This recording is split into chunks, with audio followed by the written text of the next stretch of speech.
Ahora vamos a verificar si esta función a trozos es una función continua o discontinua o qué tipo de discontinuidad tiene y a ver si se puede reformular su función para poder verificarla. Listo. Entonces, en un primer momento, nosotros observamos que tenemos dos funciones, ya están graficadas en este caso, ¿cierto?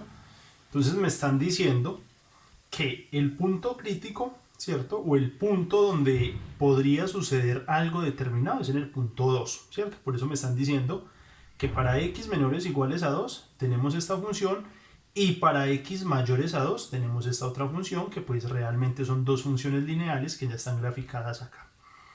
Entonces vemos que menos x más 6 no está definida en 2, ¿cierto? Porque me dicen que es mayor y me dicen que 3x menos 1 sí está definida en 2, ¿cierto? Entonces cuando nosotros observamos y reemplazamos, pues obtenemos para la primera una imagen de 5 y para la segunda la imagen sería 4.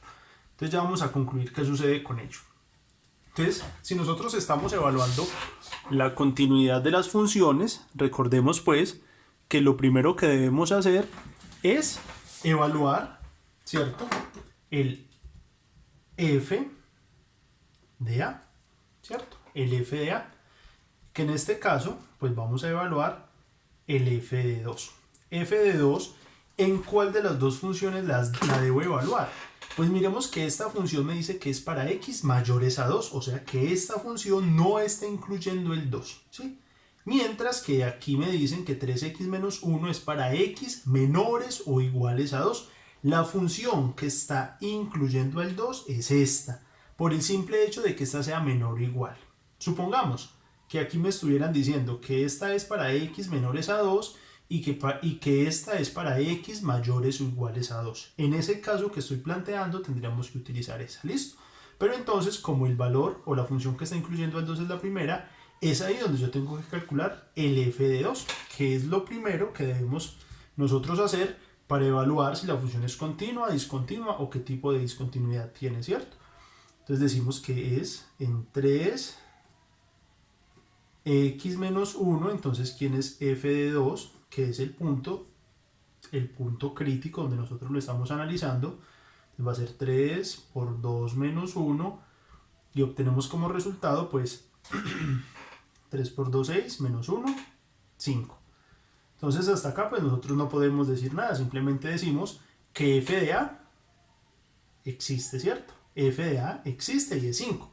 Ahora, el segundo caso es calcular los límites laterales. En este caso es muy particular, ¿cierto? Es muy importante analizar lo siguiente.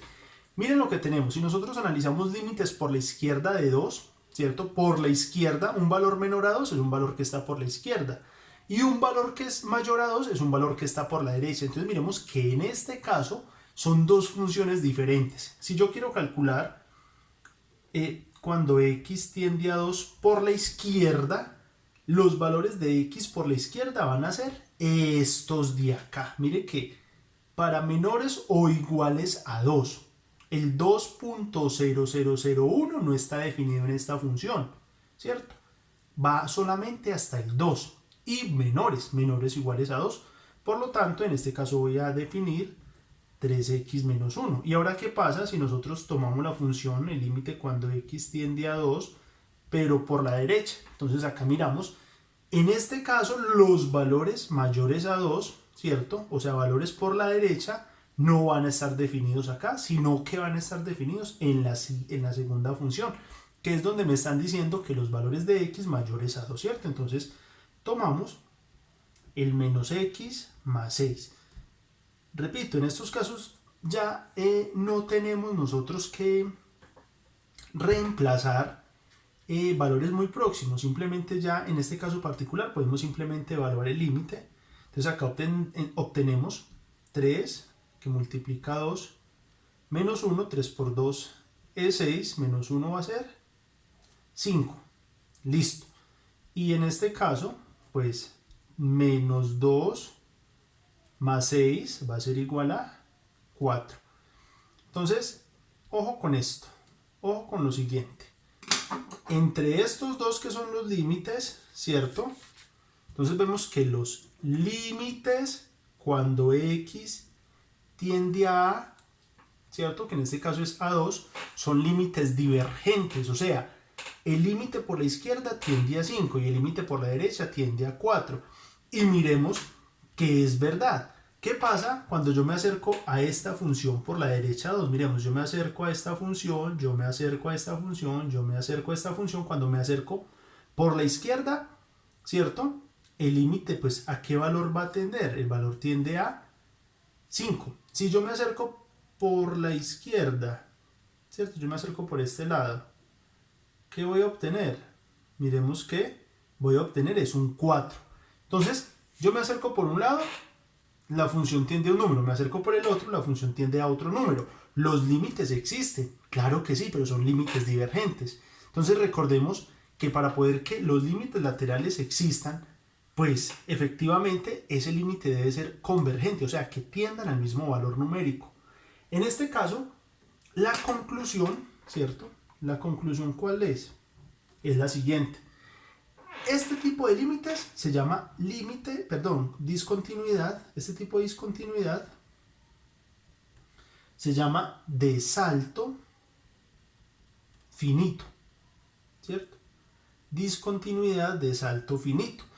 ¿Y ese salto es de cuánto? Ese salto es de una unidad. ¿Cuánto hay de 4 a 5? Una unidad. Una unidad. Ese es el salto de esa discontinuidad. Y este tipo de discontinuidad se llama discontinuidad. También voy a copiarlo.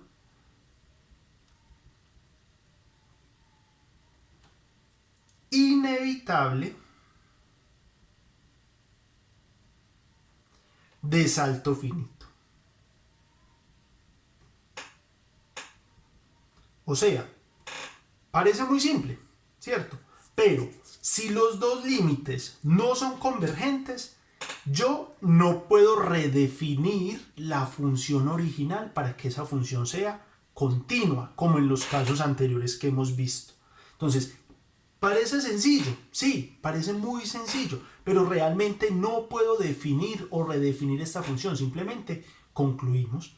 O sea, es más fácil cuando los límites son convergentes y no es igual el f de a, ¿cierto? En ese caso sí puedo hacer un cambio en la función para redefinirla y que sea continua, pero si los dos límites son divergentes, así exista el f de a, podemos concluir entonces que es una discontinuidad inevitable de salto finito. ¿Salto finito por qué? Pues porque se conocen los dos extremos. Esa es la conclusión más importante de este ejercicio.